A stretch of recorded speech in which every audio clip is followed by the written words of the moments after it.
Assalomu alaykum yurtdoshlar. Bugun Xudo xolasa 2026-yil 14-mart. Navbatdagi prezidentimiz ikki mo'siq qoldi. Buni Jizzax viloyati O'smat tumaniga O'smat nimasiga sotildi. Baxmatxon O'smat shaharchasiga. Bu prezidentimiz 1 yillik 2 yillik razmerda bo'ldi. Ikki mo'siq Nexia mashinasiga ulab berdik. Chiroyli qilib taxlab berdik. Resullari mana resuldan bo'lgan baquvvat 2 tonna, 2,5 tonna bemalol bossa bo'ladi. Qo'li listdan bo'lgan.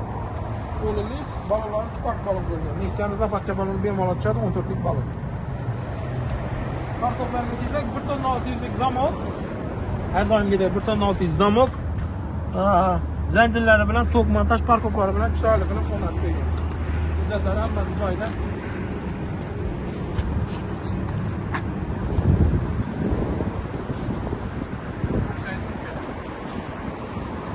Qiziq bo'lsa telefon qilib bog'lanaverasizlar. Manzilimiz Jizzax viloyati G'allarol tumanidamiz.